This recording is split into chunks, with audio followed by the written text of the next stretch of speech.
This is a download from Rutland Radio. Hello, and thank you for downloading the Rutland Radio podcast from rutlandradio.co.uk. This is where you can hear the best bits from the last week. Hi, my name's Claire Louise and I live at number 25.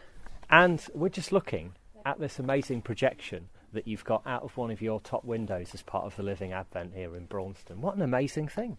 It's been wonderful and it's just really shown the family feel to the village. The whole village has got involved with this as well. How lovely has it been actually knowing that you're a part of all this? It's been wonderful and I've been really proud to see all the lights and all the windows, and the effort everybody has gone to has been exceptional. It's been a stained glass window. People have made their own windows.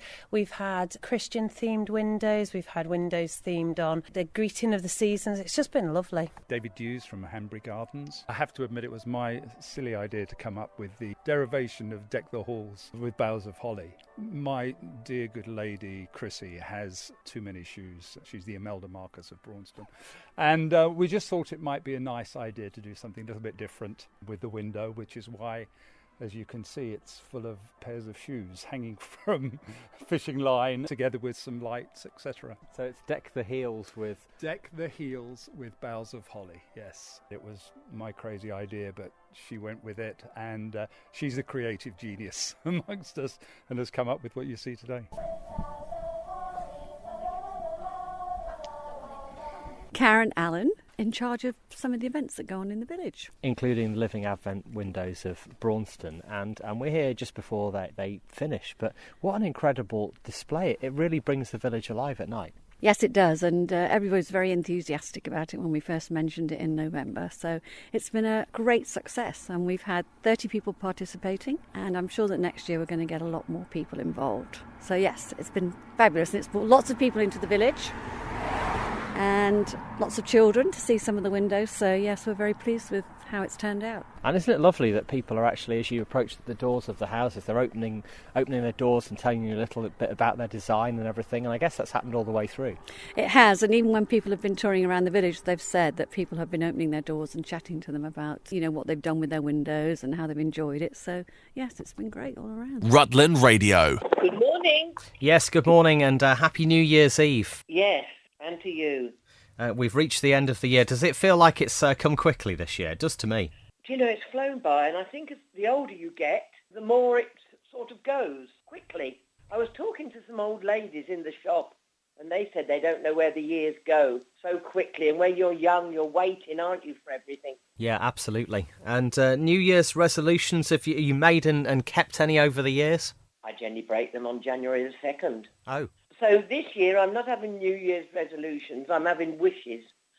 I wish to declutter all my drawers, and I want to be able to ignore Morrison's cheese counter.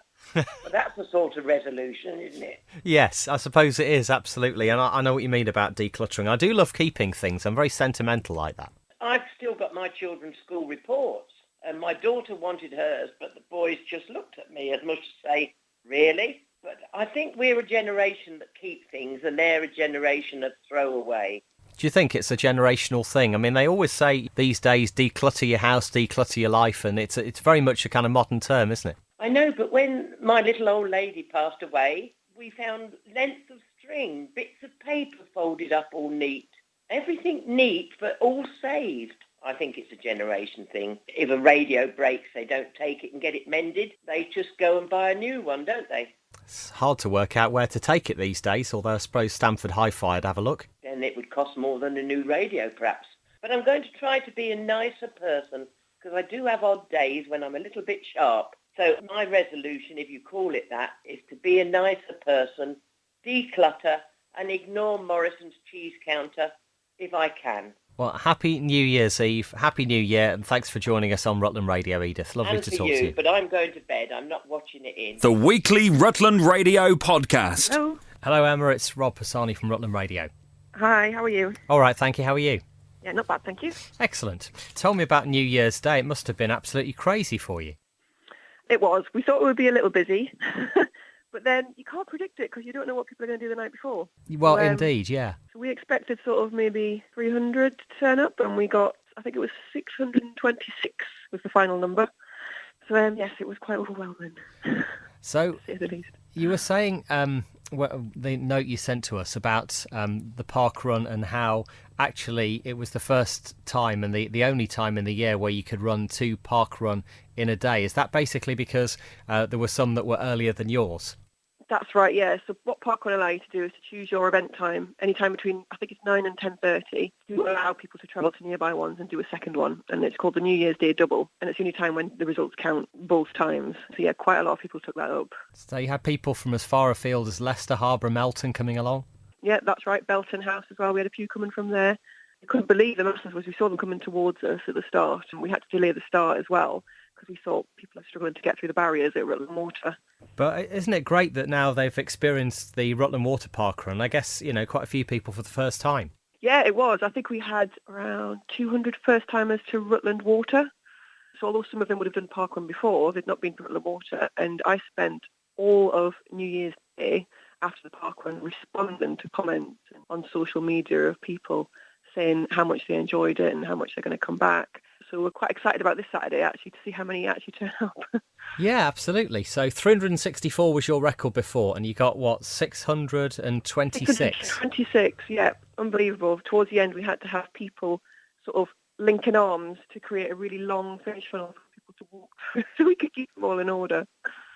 That's just amazing. I mean, actually, it's a community event as well. And actually, to know that it's that well supported when, you're one of the people who turns out in all weathers on a Saturday to make sure that this event runs. That's right. And a lot of people have actually volunteered as well to come and help on other Saturdays as well. Because, like you said, it is a community event. It's not just our run. It is everything. And people come along and they've made so many friends. I've never had as many friends as I've got right now. It's unbelievable. And the fact that it gets people out of bed on a Saturday morning, and I think it makes people think twice about how much they drink on a Friday night. Yes, and on New Year's Eve in this case. Yes, yeah, unbelievable. Emma, thanks very much for joining us on Rutland Radio. You would like people, I know, to register if they'd like to come along to Parkrun, but it's absolutely free. You just go to parkrun.org.uk, register there, print off the barcodes. Unfortunately, they must bring a printed barcode to get their result. And 9 o'clock every Saturday, come rain or shine, we'll be there. And it's at the Waterside Cafe, isn't it, at Normanton? And the course goes up towards the dam and back? That's right. So you park at the Normanton entrance. It's about a 5-minute walk down to the church. And it starts there, goes near the length of the dam, returns and comes back. And it's completely free. And we also have the juniors one now, which starts on which has a Sunday morning one at 9 o'clock. So if anybody sort of 4 to 14 wants to come along for a bit of a shorter run, which is only 2 kilometres rather than the normal 5 kilometres, then they can go to that one as well. Rutland Radio's Best Bits on the podcast. I'm Barbara Crellin and I am the coordinator for the Rutland Community First Responders. We're based at our home. Theoretically, we respond within 5 miles of that, but obviously with Rutland being so small, we respond more or less across the whole county. We're based fairly well around Oakham, but we've got a responder in Whissendine, one in Langham, 2 in Cottesmore. Basically, we respond to almost anything 999-wise apart from road traffic accidents, and we can actually attend those if we come across one and the scene's safe. And you're still really quite new, considering the progress that you've made. Well, I've been coordinating for 2.5 years. It's been running now for 5.5 years. But Daniel, who set it up, got onto the actual ambulance service, and we've developed quite a lot since Daniel left because EMAS have changed their training, changed their expectations and everything. And actually, as of the 1st of January, the expectations have changed once again. And the whole idea is to be able to get to someone who needs medical help as quickly as possible, and you're often first on the scene. Hence first responders. Most times we are first on the scene. Obviously, being in the rural area we don't have a lot of cover over here. And if our ambulances or fast response vehicle gets taken across to Leicester somewhere, quite often they're diverted elsewhere rather than back to Rutland. So when a 999 call comes in, as you say, we can be quite often first on scene. And sometimes we don't have to do too much other than calm a situation down, and people know that there's somebody there who can do something, and I think that often helps. And we're talking on our Hero of the Week because I guess everyone in the organisation does their bit to become a hero at all different weeks through the year. Well, every single one of them is a hero because they're all complete volunteers. We have to fundraise for absolutely everything. We get consumables from EMAS like oxygen, masks, dressings, salbutamol, but not a lot else. Our uniform, we have to buy ourselves. We use our own cars. And obviously we can claim mileage from EMAS, but if I'm going a mile down the road and a mile back, it's not really worth the paperwork, responding into Oakham. But no, every single one of them gives up their time. Up until the 1st of January, it was 100 hours you had to do responding a month, but obviously, a year, sorry. But EMAS have become concerned, and we're concerned as well, that we don't get skills fade, so they... for want of a better word, they've upped the ante, and we now have to respond for 200 hours a year and respond to a minimum of 48 calls, so that they know and we know that we have the confidence to respond. And you are literally, wherever you are, not too far away from home when you're on call, just so that you can leave at any moment, as a responder. Yes, more or less. We're a home-based, obviously. If I need to go down to Tesco, I would nip down to Tesco, but I'd have my phone with me all the time. And then, should the need arise, I would dump the trolley and go. As long as I'm fairly close to the car, then it's not a problem. And I know lots of people do raise funds for you. For instance, the grain store had a fundraising night just the other day. Yes, just last night. It was brilliant. Well, they just having a monthly quiz, and they decided this month, January, to give their proceeds to the responders. Not quite sure what they've raised yet, because they had entries and donations on the night. But Joe, one of our responders, works there, and he's going to let us know as soon as possible how much they raised. Excellent stuff. Well, on behalf of the Rutland community, thank you for what you and the whole team do. And I suppose it's just one of those services that you never know when you'll need it. And also that we're thankful that it is there, just helping the ambulance service. Yeah, we almost hope that we're not needed, but if we are, we'll be there. Barbara Crellin, thanks for joining us on Rutland Radio. Thanks, Rob. Take care. Bye-bye. Well, that's it for this week's Rutland Radio podcast. If you have any comments, you can email us via the website, rutlandradio.co.uk, and we'll have a new version on our website from Monday. This is a download from Rutland Radio. For more information, go to rutlandradio.co.uk. This is a download from Rutland Radio. Hello, and thank you for downloading the Rutland Radio podcast from rutlandradio.co.uk. This is where you can hear the best bits from the last week. It's Elaine Wakelum, and the business is called A Simpler Life. Now, this is all about, I suppose, the current wave of minimising plastic, so people use their own containers. You've got all the stuff all kind of laid out like a sweet stall behind you, but all sorts of kind of household things. That's right. We've been described as a bit of an Arkwright store, because we sell a little bit of everything.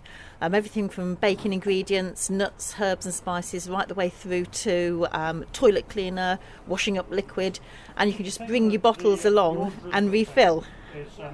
And how long have you been going? We started last April, so we're still in our first year, but it's been so popular. It's been really, really encouraging to see that people are really getting on board with it. And you do Oakham and Uppingham. You've been doing that for a few months, both of them.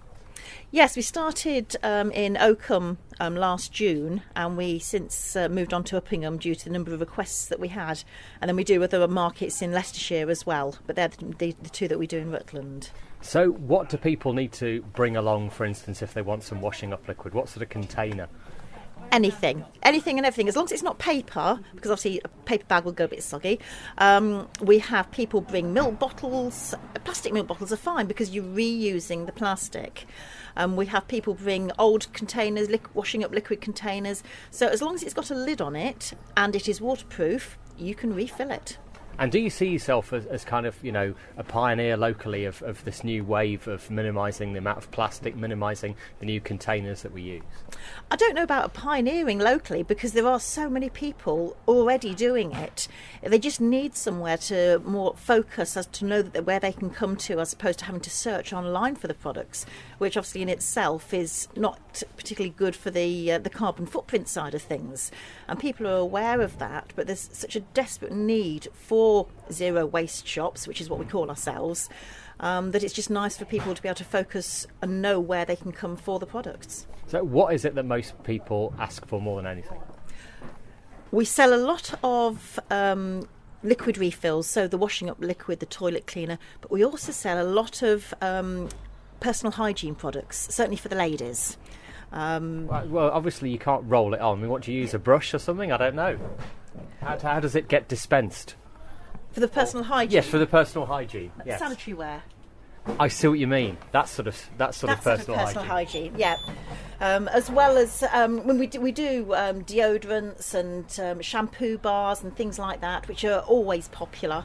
But the biggest impact as well is that the new changeover that you've got to have cotton, the cotton tips, the Q-tips. Yeah, cotton buds. Yeah. And so we sell a lot of boxes of those. They're really popular, and it's an easy change to make. And I think that's half of it. People are looking for the changes, but they don't know the changes to make.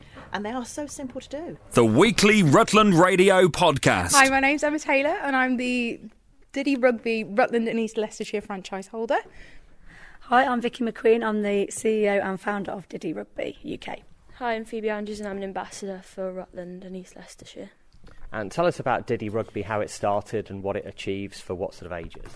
Oh, it's been so exciting to see the growth, but we basically started with 8 children in Hinckley in Leicestershire, just starting attending a Diddy Rugby, which I'd created with my physical education background and my international rugby playing career, and the fact that I was a mum. I combined the 3 and created Diddy Rugby as a programme just to improve confidence, make sure children are having a good time and having a great experience with physical activity that would stand them in good stead in the future. And it's just been so exciting to see the progress we've made. When you say Diddy, you're talking 18 months upwards?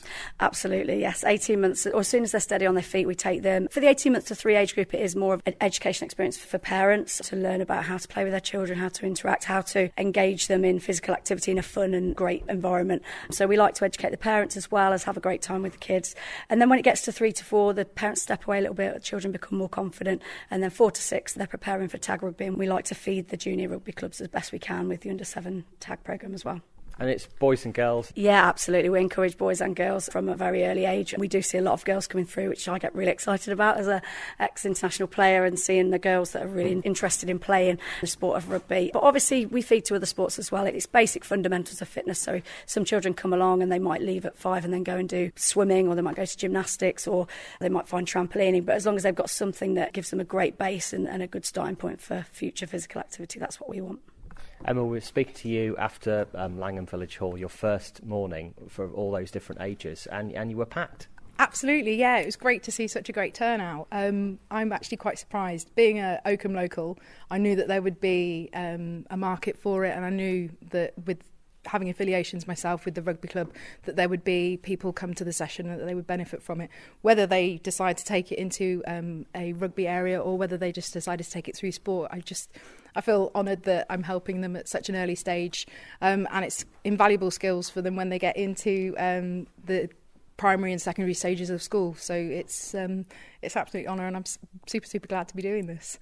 So it's everything, I guess, from sort of ball control to kind of passing between others and stuff, even for the little ones. Yeah, it's also about communication, being able to play with other children, being able to vocalise things. So it's all those skills that they kind of have to be able to have when they go to school, when they talk to their teachers, whether it be that they go onto a sports field. They need to be able to use those skills as well as the physical skills of being able to kick, pass and roll the ball to their friends. So yeah, it's invaluable for me. Now, Phoebe, you've been in Rutland since 2014? Yeah, 2014. So I moved up here from East London and I found Oakham, and that's where my rugby career kind of took off. Found other rugby clubs which joined together and then got looked at by the county squad, and then I moved to the Midlands squad, and then last season was my most successful so far. I got into the talent development squad for under 18s England. So that's ultimately where you want to be and where you want to go? Yeah, I do. I want to be able to get a cap or play in a World Cup for obviously the England Roses. It's been an inspiration since I was little because my parents have played, so it's just making sure you keep on track. And then I've met Emma through rugby and she asked me to be an ambassador, and of course I said yeah because she was a massive part as well. And you're a Go Gold ambassador as well, so you get funding to help your future sport development. Oh yeah, Go Gold funding's been absolutely amazing. Like, it's helped with petrol money, it's helped with new kit because boots wear out constantly. I mean, scrum caps, losing gum shields. It's just been amazing just to have that bit of funding so you can not have to rely on your parents, because having a family of 5, you know, it's sometimes quite hard if you need a new pair of boots where you've got that funding to help you. So where are you now and where do you hope to go next season? So currently at the moment I'm at Loughborough College doing my A-levels and my rugby programme alongside of that, and I've just entered the development side for Loughborough Lightning, which is a Premiership side, so hopefully next season, maybe a season on, I want to get a cap for them and then push on to under-20s or under-18s England again. And who's your inspiration in the sport, would you say? Oh, there's so many. A massive one is Vicky Fleetwood, and I managed to meet her. She's just amazing. Like, with her injuries, she had quite big injuries, but then she's managed to come back, and it just shows like the dedication. And she played at the Autumn Internationals, had a great run out there, so I'd have to say it's Vicky Fleetwood. Rutland Radio. Good morning. Yes, good morning and Happy New Year. How are you? I'm fine, thank you. Dancing on Ice, shall we start with? I know you were watching that over the weekend. I'm not a big fan, actually. I'm more of a Strictly man, but Mrs. P tells me that it takes more skill to skate and dance, which I kind of get. I think it does on those little blades. I thought it was really brilliant. I love Strictly, I love Dancing on Ice. I like them both. I don't like Jason Gardner. He doesn't give constructive criticism. He demoralises people. See, I just think they're trying to make him into Craig Revel Horwood, who we know in real life is a really nice man as well, and I just think he's trying to be cruel. Well, he doesn't have to try hard. It comes quite naturally. That is true. Yes. So who was the best performer for you last night? I mean, James Jordan on the ice, amazing from Strictly. Obviously, yes, from Strictly. Of course, people have started already. Oh, he's a dancer. Well, so what? I'm a walker, but that doesn't make me a runner, does it? Yes, very good analogy. You know, there's always the picking fault. Just sit and enjoy it. It's entertainment. I like Gemma Collins. She's like Jason Gardner. She plays the part. Everybody wondered if she'd turn up, but she took it all in good sort of faith, didn't she? But I was amazed, really, at how much weight she lost. Mm. She must have had some good Spanx on. Not this. And then you've got the actress from Grease, from the original Grease, age 67, going round the ice. And actually, I thought quite nimble. Yes, I went to my friend Sylvia's to watch it, because we like to watch those things together, give critique and whatever. We thought she's for 67. I said to her, come on, Sylv, let's earn a bit of money. Let's put ourselves forward. But he didn't lift her, not that much. He didn't lift that much, did she? Only sort of knee height, that was it, wasn't it? Yes. But good on her, 67. And going round that ice, my goodness. Could you do it, Rob? I am awful at ice skating, awful. I'm a real hang on the sides, I'm going to fall over any second type ice skater. Yet my mum was brilliant, you know, in her youth and in her 20s. Always used to be ice skating, but it doesn't clearly run in the family. No. But perhaps if you practiced a bit more, practice makes perfect. I know, yeah. But I'm like Bambi. I only went once and I was like Bambi. My legs went everywhere, but where I wanted them to. So I went and sat in the cafe and had a cup of coffee and watched everybody else. And that's what you have to do. Yes, I know what you mean. January is a flat month, you know. Mm. After Christmas, everybody says, oh, New Year, wonderful New Year. But when you get up, perhaps not New Year's Day, but the next day, everything's the same. Yes. You build up for New Year to be wonderful, and you come downstairs, the cushions are in the same place, there's still the dust on the table. Yes. No magic little cobbler's been and done your jobs for you. But we're still here. Yes, that's true. There's a lot of people in the churchyard would change places with us, isn't there? Indeed. Happy New Year. Thanks for joining us. You take care. Yes, you too. Rutland Radio's best bits on the podcast. First of all, Rosemary, Happy New Year. And are you like most other people and actually do tend to overindulge a bit around Christmas and New Year?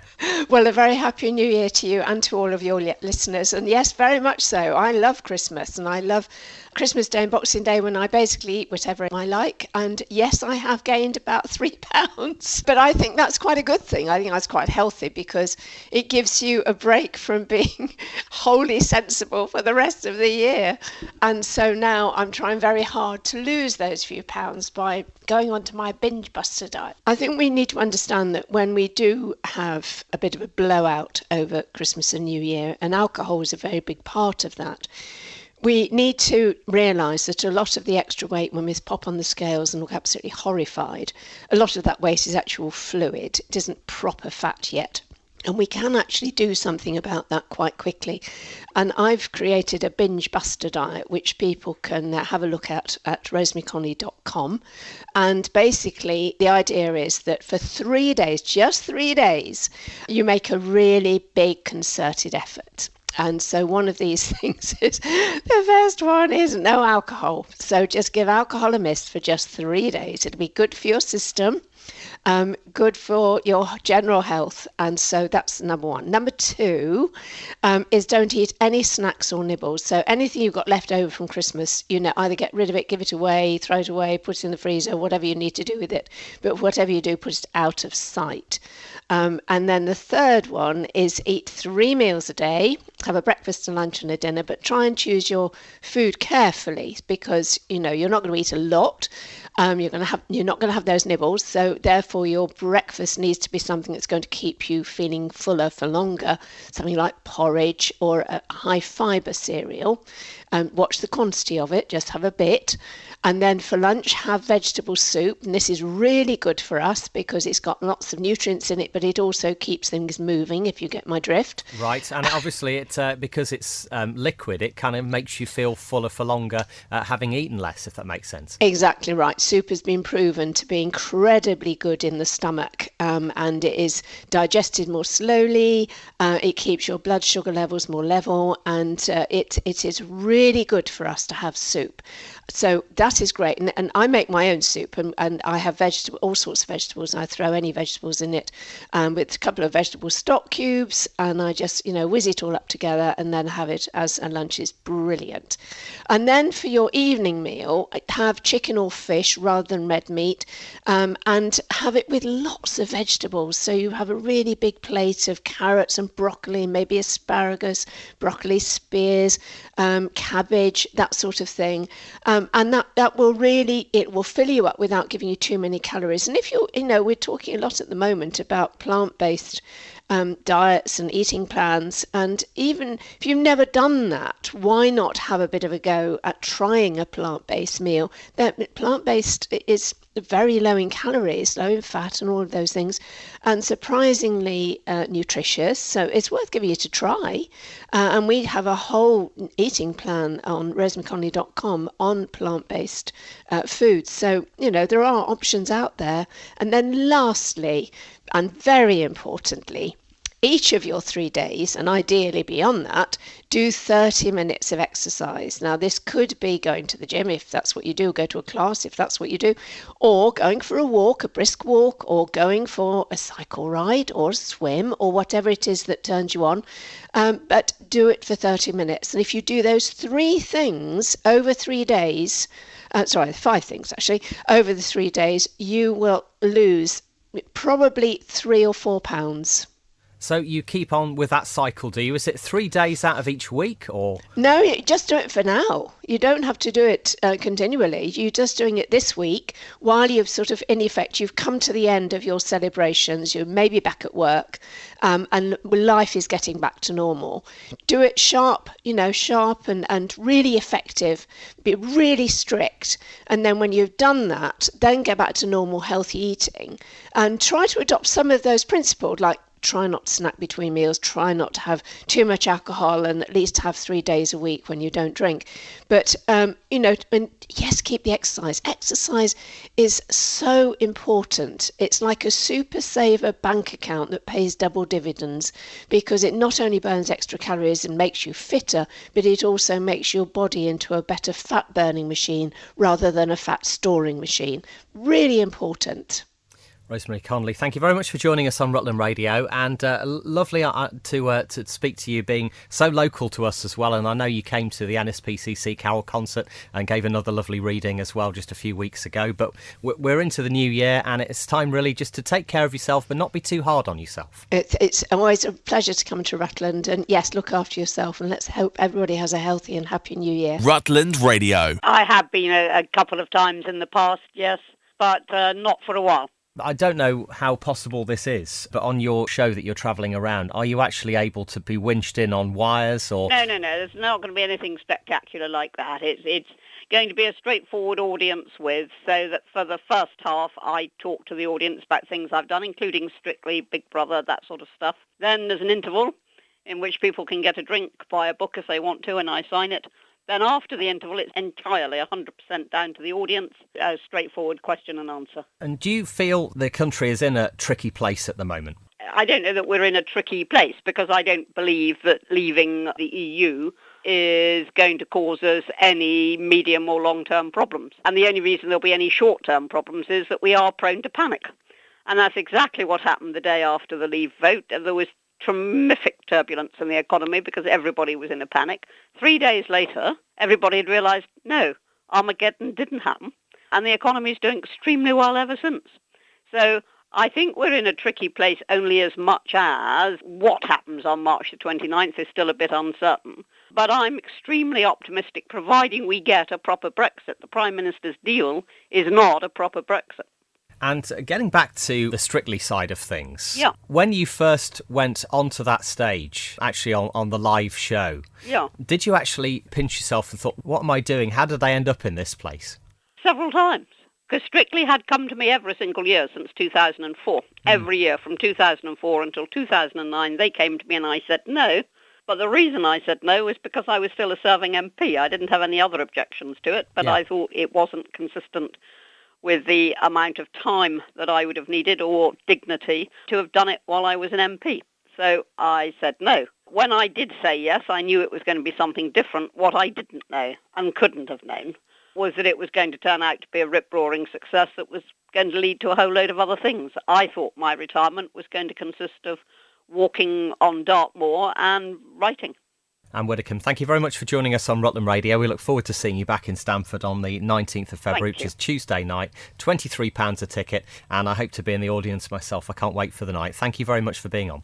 Thank you. Highlights from the past 7 days, the Rutland Radio Podcast. My name is Peter Funcourt. People would know me at that time as the proprietor of Funcourt's Garage in St Paul Street. Take us back to January 1963. What were conditions like in Stamford? How long did the winter go on? Now that I can't tell you, not the actual length of the winter, but it was severe. It ran for a couple of months, perhaps a little bit longer. But the temperatures during the day, the average morning temperature was 11 degrees of frost. That's Fahrenheit measurements, by the way. So, you know, if you went out in the morning, there's no question about putting warm clothes on. You had to. It was absolutely bitter. The thing was a daytime frost, because it's quite common to have a winter frost. It was as cold mid-morning as in many a winter night, midnight and on. It suddenly occurred to me that we could perhaps use the weather as a publicity boost. At the time, we were dealers or agents for Austin, which was in the days of BMC, etc. And we ran a demonstration model, a little Austin Mini Cooper. I thought it'd be a useful bit of publicity if I dared drive it on the River Welland. So I rang up the, well, it wasn't Anglian Water in those days, it was the Neenham Welland River Board. And I rang them up to get advice about how safe it would be to take a small car on the river, preferably somewhere close to the Stamford Town Bridge. So I always remember the answer I got from the chappie I eventually was put through to. He said to me, "My dear chappie," he said, "you could put a brewer's dray and 4 horses laden across there and it wouldn't bat an eyelid." He said the ice thickness is approximately 11 inches.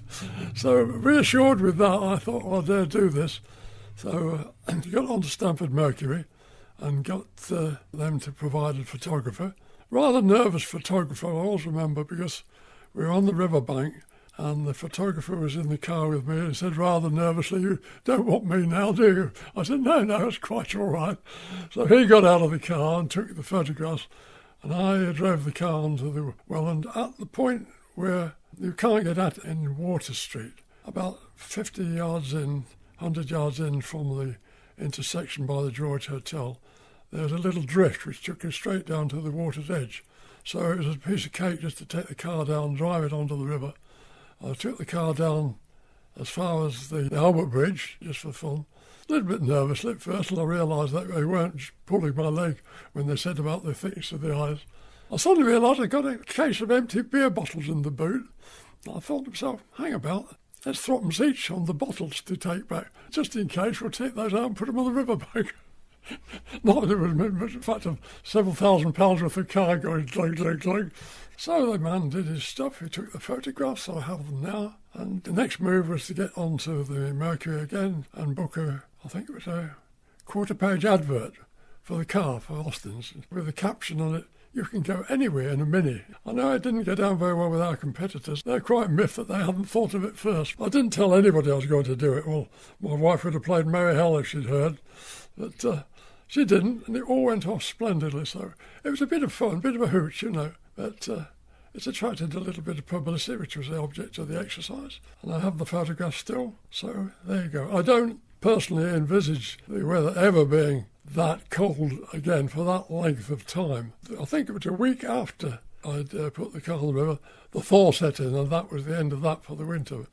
I don't think it's ever been quite that cold since. And did it lead to more sales, would you say? Oh, that's a moot point. I really don't know. You never really know. Put it this way, any publicity is good publicity, and publicity of this sort, which attracts attention to the item, to the mark, can't be anything but good. But it didn't mean I had a flood of people coming up. Can I have one of those cars that you drove on the river? No, I think the whole ethos of the thing was to draw attention to the car, how you could go anywhere in a Mini, but that's pushing it a bit. But yeah, it fulfilled the purpose, and I had a bit of fun to boot, so it was quite a day out, that. What did it feel like actually going onto the river? Can you describe what that was like? Because I guess you must have been slipping and sliding all over. I wasn't slipping and sliding, oddly enough. The surface of the ice had been thawing just a tiny bit every morning when the sun came out. So quite a rough surface on the ice, and it had been a little bit of snow in between times. So consequently, with small periods of very light snow, a very, very touch of thaw, you got a kind of slightly corrugated surface. And went on the ice and stood on the brakes, and the car didn't slide all that far. So surprisingly enough, no, the car was quite stable. I was the one who wasn't so stable. I hope those people at the river board know what they're talking about. Anyway, once I got into the swing, I got down as far as the Albert Bridge. I thought, well, I don't think I'll push it any further than that. So I drove onto the Albert Bridge, back up the riverbank, back home, and Bob's your uncle. So there you go, bit of a hoot, great fun. Presumably, Austin nationally must have heard about it, and did the national papers as well pick up on it? Because I can't imagine many people having done that. I'm not sure. I think they did. It was followed up in subsequent years by the Mercury itself, doing a little bit of an article on extremes of weather. So it has hit the press, but I don't really think it went into the national press. But I'm not really sure on that point. The garage, whereabouts was it located? If you drive your car down St Mary's Hill, over the town bridge, turn sharp left, that's Water Street. About 100 yards along there is an entry, I call it, or a drift. It's now sealed off with stone walling, but at the time it gave access to the river. It just sloped gently down to the water's edge. Actually, it was the location of the original ford for whence the name Stamford came. Stamford Ford, that was the original ford. And the other side of the river, there's a matching entrance point in Wharf Road. So that was originally the ford. So there's a historical connection, if you like to put it that way. And whereabouts was your Fancourt's garage, your dealership? About 50 yards to where we're sitting on the left. It was on the site of where these very expensive houses are currently located. I'm sure you know the ones I mean. The former, well, previously... Garage premises. Yes, garage and car wash more recently. That's right, you've got it. That, of course, was demolished a couple of years ago. And thank you very much for sharing this story. You must have told that so many times over the years. Does it actually take you back to the moment that you were doing it? Well, yes, it does. You know, if the subject is brought up or somebody, it brings back quite vivid memories. You know, the day we went on the river. Glad I did it. It would say it was great fun, and it provided a useful bit of publicity. also got comments from folk, you were pushing it, weren't you, and so forth and so on. And I explained very carefully that I'd taken expert advice before I got the car into gear. Rutland Radio. It's Rutland Radio at breakfast time. I'm Rob Pisani. Paul Beach does a lot of fundraising for ABF, the Soldiers charity, and you might know Beating the Retreat, for instance, which happens in September in Oakham Market Square. A couple of years ago, Pete Winner came to Rutland to talk about his work in the SAS. He's doing it all again in a few weeks' time, Wednesday the 20th and Thursday the 21st of February. Now, Pete actually came in to see us, Paul. Amazing stories, actually. Absolutely it is. It is, without a shadow of a doubt, probably it's arguably the finest moment in SAS history post-World War II. And it is a battle that was unknown, simply because at the time we were not officially in theatre there, and it was the Sultan who requested that specifically the Special Air Service to come and help him with rebels who were coming up from the Yemen to overtake the country, and a squadron of Special Air Service were seconded to the Sultan of Oman's armed forces, and they directed operations on what was known as Operation Jaguar. And the battle itself, the battle at Mirbat, unbeknown to the Adu, which is Arabic for enemy, they attacked Mirbat, not knowing that it was 9 SAS members who were basically working down to be withdrawn the following day of the battle. And obviously SAS being all very top secret and very risky as well, actually, you know, going to places and doing things that no one else would ever do. Well, that's absolutely right, and it is only by virtue of the fact that the 30-year rule has finished with Mirbat that things have started coming out about that particular battle and about the whole operation, because we, as I say, officially weren't there. Everybody that went was a volunteer. I was a detachment commander there a year after the battle, and there as a volunteer. And the Italian embassy operation back in 1980. Iranian embassy. See, that's why I'm using... That's the problem with the low resolution. Yeah. Never mind. Yes, OK, let's go again. Yes. OK. Yeah. And the Iranian embassy operation back in 1980, everyone remembers that being on the news, and Pete was part of it. Yes, he was. He was one of the members of the Special Air Service that went in through the back. Unofficially, by the way, Pete was the first person actually into the Iranian embassy, which was 24 hours before. He went in through the roof to give a recce, and not a lot of people know that. He was there 24 hours before, went in, did a recce, came out, passed off information, ready for the assault the next day.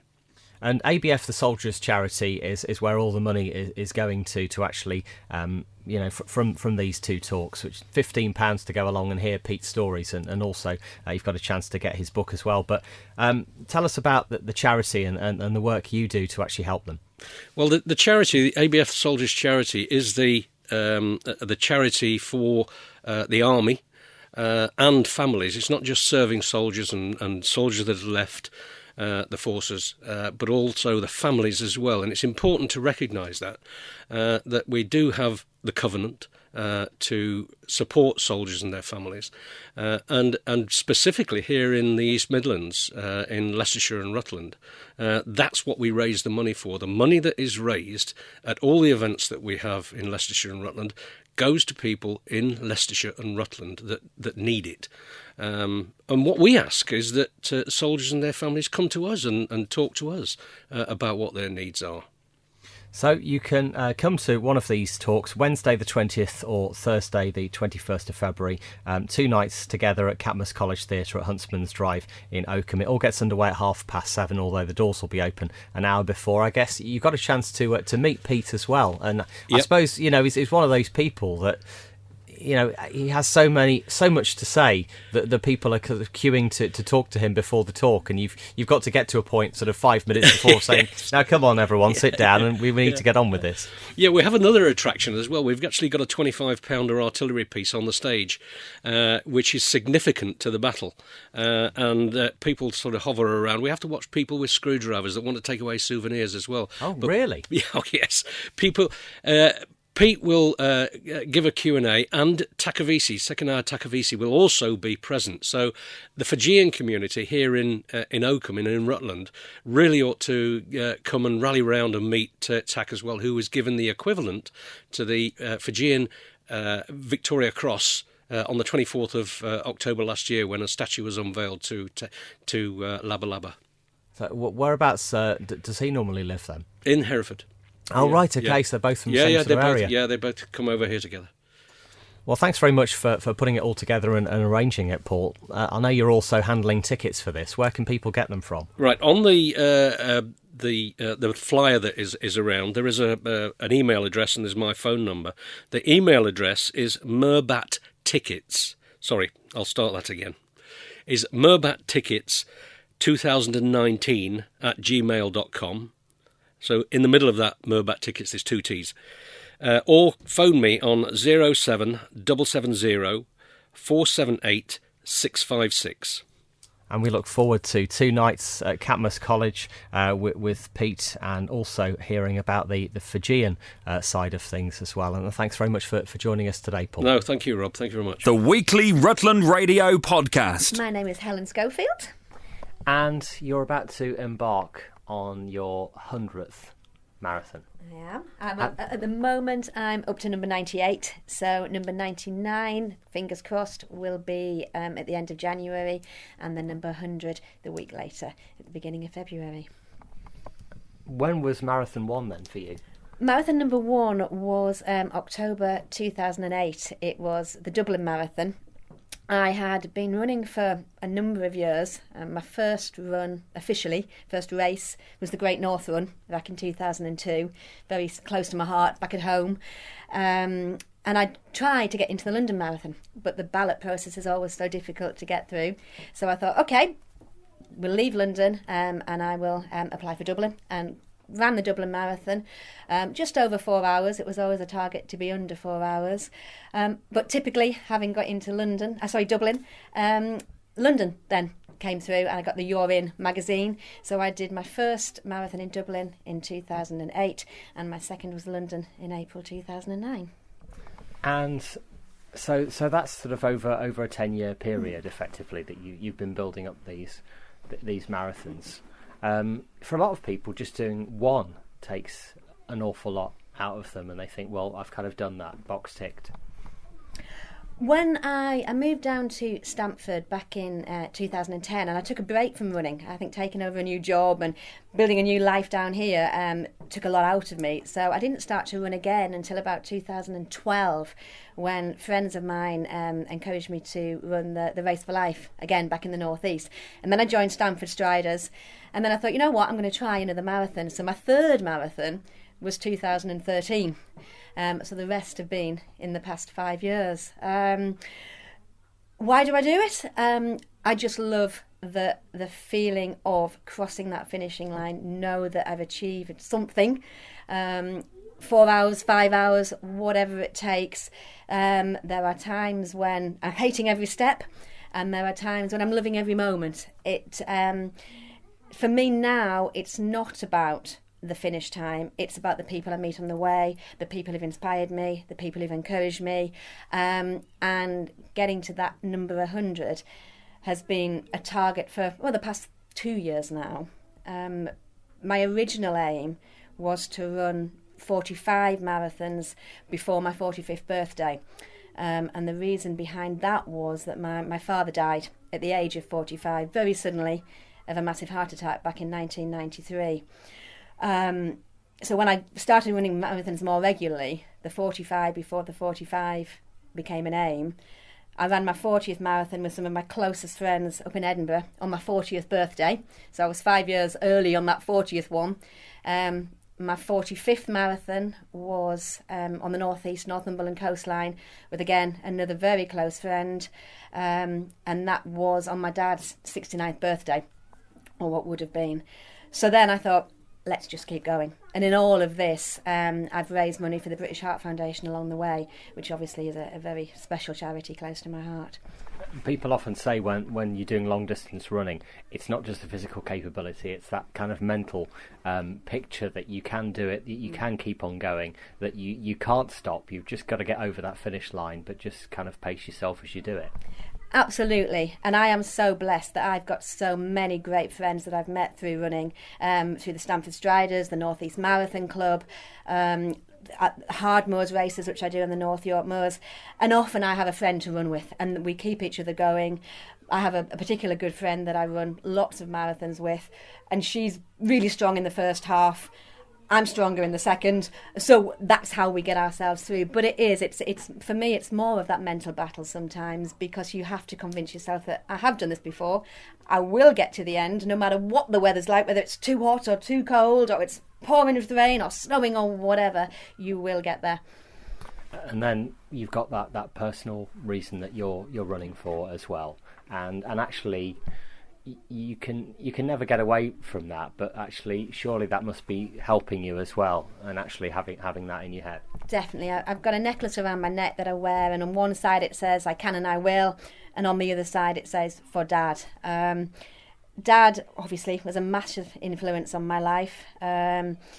Such a shock when he died, and everything I do now is in the hope that if he was here, if he is looking down, don't know, he would be proud. And it's for my mum and for my sister, who've been through everything with me, who mean the world to me. And it's just a way of saying, okay, this is what I am, Dad. I hope you'd be proud. And the school, I know, get behind you as well, and they must get excited, actually, wondering how you did when, say, you do these marathons over the weekend, you come in on Monday morning. Definitely. At school now we have the mile a day, so the children on the morning come into school first thing, put on their trainers and run around the playground up to a mile, 13 laps of the tennis courts. On a Friday parents get involved, but it's been great as well. Even over Christmas I've run park runs in Peterborough, a 10k in Peterborough, run round Rutland, meeting children there, and they see me doing it, and we encourage each other and we keep each other going. So if people would like to support you, they can through your Just Giving for British Heart Foundation as well. Yeah, there is a Just Giving page. I did set up a Just Giving page for my 45th marathon, and I did consider not doing it this time, but so many friends and family have encouraged me to say, why not? So it is there. If anybody would like to donate, I would be so touched, because that helps to inspire you across the finish line as well. Great. Well, very best of luck. What an achievement, just to think 100 though. Do you think there'll be 101st? Do you think 100 is kind of like, you said the 45 was a target, but 100? Marathon 101 will be the week after number 100, and number 100 is actually Mum's 69th birthday as well, so that has that special link back to number 45. There will be more. There will be a different aim, I think. Perhaps I'd like to do 100 miles, but I need the help of some very, very special friends to get me through that, so we will see. Rutland Radio. My name is Mark Thomas, and I'm the upper school leader at Coptill School. And you're going to take what you know here to create something near Nepal? Kind of, yes. I'm not sure it will resemble what we have here, but I am going to be going to Nepal, to a village 100 kilometres from Kathmandu, to rebuild a school that was destroyed in the earthquakes in 2015. And how much is this needed? Is there anything over there at the moment? About 34,000 classrooms were destroyed in 2015, so a lot of children without education. Some of them walking for miles and miles each day just to go to a temporary shed without electricity and without water. So we're hoping this one school is going to provide education for about 100 children. We're going to build some proper buildings with electricity and water, 4 classrooms, so that those 100 children and those 4 teachers can actually be learning. So you're not teaching over there, you're creating a space to teach. Yeah, it's going to be a slightly different job role for me. I'm more of a labourer, trying to take all the materials up a mountain in relatively hostile terrain. I'm not sure what the roads will be like. It'll be hard work. Hopefully we'll get to meet some of the children. We do get some time off, and we will get to, hopefully at the end of the project, see the children in the classrooms, in the school, hand it over, hopefully, so that they can see the space. At the moment they're in tin sheds, and when we're finished, I'm hoping that we will have some buildings for them to be learning in. And the people who are doing it are all from broadly the Stamford area? Quite a few of us are Stamford-based. We are all over this region. In fact, I don't know all of the people that are going. There's about 10 of us. The number's going up slowly. The main organiser lives in Stamford, and I know there's another gentleman that lives in Stamford. And we're all coming together, meeting at Heathrow on the 6th of April and flying out to Kathmandu, where I think we spend one night there before we do a day or so in a bus, taking us up to this remote village where there's pretty much nothing. Everything was destroyed. So basically your Easter holidays is being taken up by doing a once-in-a-lifetime thing, really, for a country that's having a terrible time still. Yeah, I mean, to think that was 2015 and there's still no facilities in some of these villages. The Hedge Foundation, who are based in Nepal, are doing a huge amount of work, and a lot of the people that I'm going with have been before, and they've built medical centres, they've built shelter and housing. Obviously this is the next phase for this particular community, but there are thousands of communities out there with nothing. So it's that community feel that we can go and make a huge impact in my Easter holidays, my 2-3 weeks, I can go and help build a school. And can people actually help you and the group achieve that? Yeah, there's lots of different ways. Just learning about it and finding out about it. You can ask any of us on the team. I've personally got a GoFundMe page, so you can go and read all about the project, the school, how it works. You can donate to that, which helps buy the building materials, the local expertise. All the money goes back into the local economy. So everything is bought in Nepal. We're using a company based in Nepal to help guide us with the guides and people that will be looking after us. So we're actually camping, so we're in tents, but we will have people out there looking after us for the 2 weeks or so while we're building the school. So if anybody's interested, they can go read our GoFundMe pages. We're all fundraising in various different ways. We're hosting coffee mornings, I'm hosting a presentation evening, and lots of local groups have been in touch with me, and hopefully afterwards when we get back we'll get together and share our photos, our stories, and what's been going on. So if anybody is interested, they can go find us on those platforms. We're on Facebook, we're on Twitter, all as a group. My project's called Rebuild Nepal, and yeah, you can, even just a small donation, £5, it might buy a few bricks, a bit of steelwork. So literally in 2 weeks, from nothing, there will be the buildings there ready to go. Yeah, that's the original plan. Initially, the plan was to build 3 classrooms and 1 toilet. However, the local government have now also put a commitment in to support us and help. So I think we're now aiming for 4 classrooms and maybe even some communal spaces and maybe even more than 1 toilet. Rutland Radio's best bits on the podcast. My name's Ben Searle and I'm a director of Rutland Community Ventures. And you've got these sessions at Oakham Castle every Tuesday, which started this week, which is all, I suppose, reaching out to people who are finding it difficult to reach out due to the condition that they've got. Absolutely, yeah. There's been a lot of work done over the last sort of 20 years or so into the impact that arts can have on the rate of progress of a dementia diagnosis. So what we have done with support of Rutland Council, who funded this project as part of their joint health and wellbeing strategy, is to work to try to reach people still living in the community who have either got an early stage dementia diagnosis or a young onset diagnosis, with a view to providing them with some participatory arts activities And the idea is that it's about promoting sort of togetherness. So we encourage them to come with their carer, be that a family member or, somebody from another agency, for example. And it's about sort of re-establishing a bond between them, because one of the things that dementia does, I mean, it's a very complicated and multifaceted condition, but one of the things it does is it creates isolation, particularly for the person with the condition, but also away from the family and the people that live with them.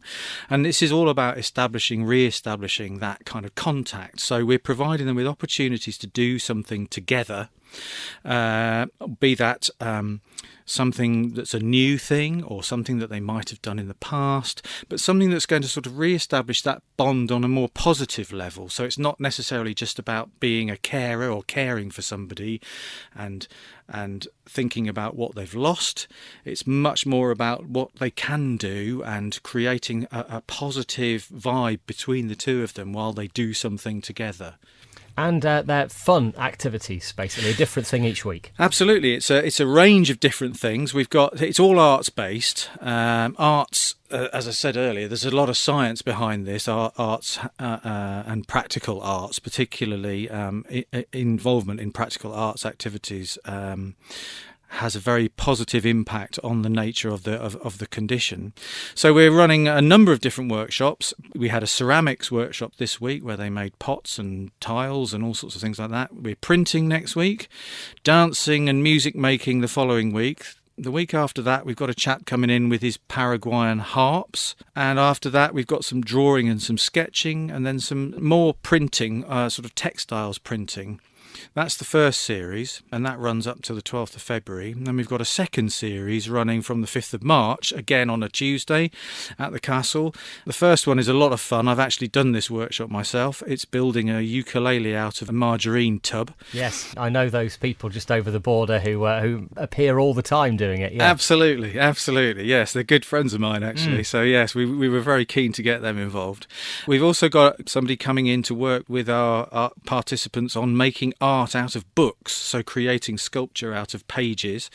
We've got a storyboarding session, we've got some music and some poetry, we've got somebody coming in to do felt art and making, and then we've got a sort of a mixed media session to finish it all off, where you can have a go at a bit of everything, really. What I should say is that all of the artists are trained to work with people with early stage and a young onset dementia. They've been trained by an organisation, a charity called Arts for Dementia, who came up here and trained them in November. It's the first time actually that charity's been outside London to do a training event, so we were really pleased about that. And the workshops are 2 hours on a Tuesday morning, 10:30 till 12:30. We have coffee and tea and cake, which is obviously very important. And it's at Oakham Castle, and it's really just an opportunity to have fun, to get creative, to try something new or try something that you used to do, and just be together and have a positive experience. And is it free for people to come along? It absolutely is free. We're very lucky in that Rutland Council have funded the whole thing for us. They've been very, very supportive to us, very open to our ideas in the first place, very, very supportive, and have provided a lot of guidance, a lot of contacts, etc. along the way as well. So we're very, very grateful to them too. And will you measure the success, or how will you measure the success of this? Well, absolutely. A big part of this is the fact that what we want to do is to contribute to that body of work that people are doing across the world, really, in relation to how the arts and impact on health and well-being generally, and then more specifically on dementia. So every workshop we are asking for a sort of a two-level evaluation, an evaluation, a very much spur of the moment evaluation from the participants in terms of how they're feeling at the end of it, what they feel that they've got out of it. But then longer term, we're going to be asking the carers themselves to talk to us about the impact that it's had week by week on the individual, and whether or not it's been, which sessions were more impactful and maybe less for some people and more for others. And we will be recording that.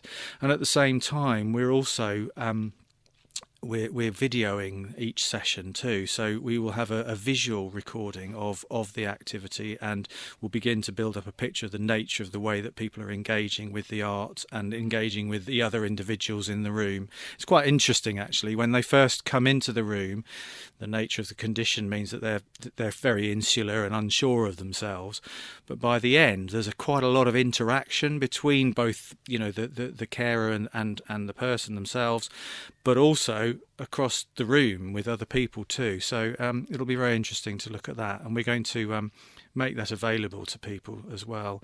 And we have had some input, some medical input in all of this. We work quite closely initially with a medical professional who's also an academic and is researching this area quite extensively, and she was able to provide us with a lot of advice and guidance on how to set things up properly and how to ensure that we were looking to measure the right things.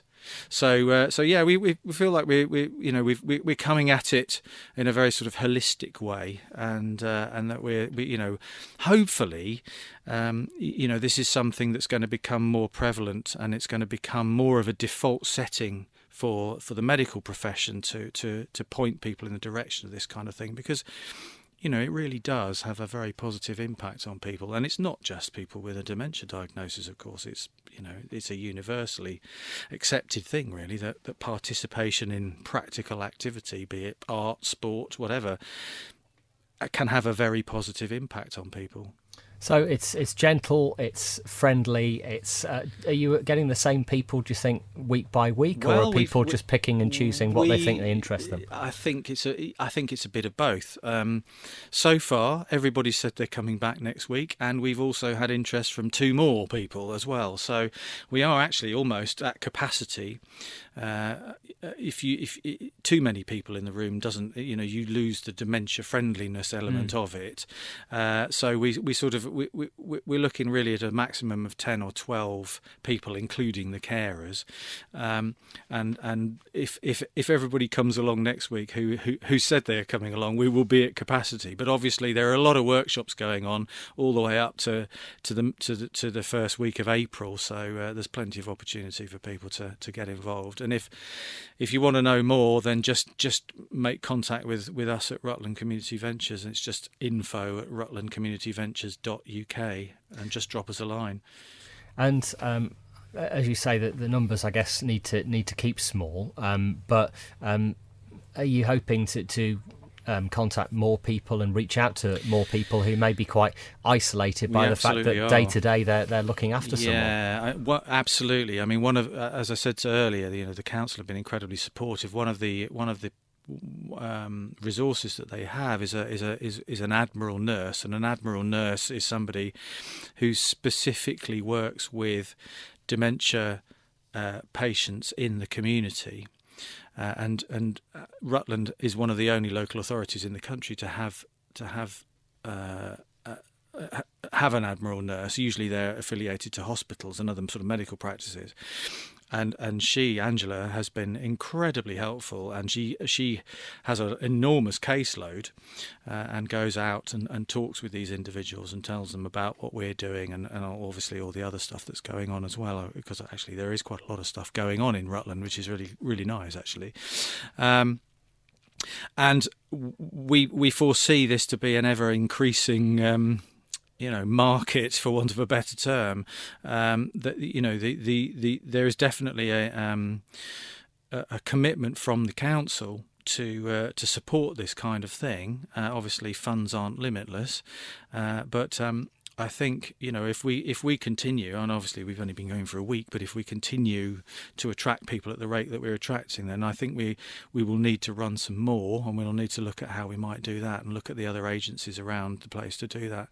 But our ultimate aim is to make Rutland a completely dementia-friendly arts community. So basically there will be arts activities, dementia-friendly arts activities for whoever wants to join in. So, that the sky's the limit really on that side. Sounds like you're very much on the right road. So that's every Tuesday at Oakham Castle from 10:30. Different workshop each week. You can get more information at Rutland Community Ventures. And Ben Searle, thanks for joining us this morning on Rutland Radio. Rutland Radio. You decided to do this at UCC, at school, in the drama studio. Anyone could turn up in morning break to actually see your hair come off. Have you seen the amount of people that are here today? Yeah, I didn't actually think there'd be this many people. It's turned out really well, so hopefully I can raise a lot more. So how long have you had your hair this long? I haven't actually had it short ever, really, so I've always had it longer than my ear length, and it's just been really long for the most part of my life, really. And you also help out at Leicester Tigers. Yeah, I'm a ball boy there. So you've had a lot of support from them as well. Yeah. Tell us who you're supporting then. Cystic fibrosis, and I'm also supporting Teenage Cancer UK. Because your hair's going to the Teenage Cancer Trust. Yeah, it's going to Little Princes, and I'm just trying to raise money for cystic fibrosis because my uncle died of that. Well done on doing all this. Thank you. Yeah, it must be quite overwhelming. Normally you kind of look at a mirror when you're having your hair cut. Have you ever been to a hairdresser's then? Yeah, I've been before. I always had like an inch off. Off comes the ponytail. Dad's been a massive help. He's got like the Leicester Tigers on board. He also set up the GoFundMe page, and I've raised loads out of that. And has your brother ever had long hair? He used to. We had a similar length, but he's got it short now. Highlights from the past 7 days, the Rutland Radio Podcast. Leanne Rentmore, and I'm Group Scout Leader for Oakham All Saints Scout Group. And tell us about one of your young heroes then. Well, Nathan's mum came to me before Christmas to suggest a fundraising opportunity that Nathan had come up with all on his own. He knew that we'd obviously been refurbishing the Scout hut and we'd managed to replace the roof, electrics and heating, but that we had run out of fundraising and grant monies to redecorate the inside, and he wanted to help and support us because he's so passionate about Scouts. So because he loves swimming and sports, he came up with the idea of a sponsored swim. So Oakham Swim School, who he attends for swimming lessons, supported him in obviously preparing him for the swim. And just before Christmas, he managed to swim 1 mile in just under 1 hour and raise nearly £300 for the group. Fabulous. He's been with the Scouting movement for some time, has he? He has. His mum is one of our Beaver leaders and he's been with us since he was 6 when he joined Beavers. He's now currently a cub in our cub pack. He's just amazing. He comes up with all kinds of things and does lots of things at home to earn his badges that he wouldn't normally do in a cub meeting. Hello. Hello, Nathan. It's Rob from Rutland Radio. You did some fundraising for Oakham All Saints Scout Group. How did you do that? It was just my own idea. You did sponsored swim? Yeah. Was it quite difficult for you? Not really. And you raised lots of money to help the Scouts? Yeah. So what does it mean to you to be part of the Scouts? What do you get out of it? Lots of fun. How much did you raise in the end? £266. £266, and that will really help the Scout hut. It's had a lot of work done on it, hasn't it? Well, Leanne Rentmore asked us to mention you on the radio for all the stuff that you've done to help the Scouts, and she's made you our Hero of the Week. So how do you feel about that? Happy. Well, that's it for this week's Rutland Radio podcast. If you have any comments, you can email us via the website, rutlandradio.co.uk, and we'll have a new version on our website from Monday. This is a download from Rutland Radio. For more information, go to rutlandradio.co.uk.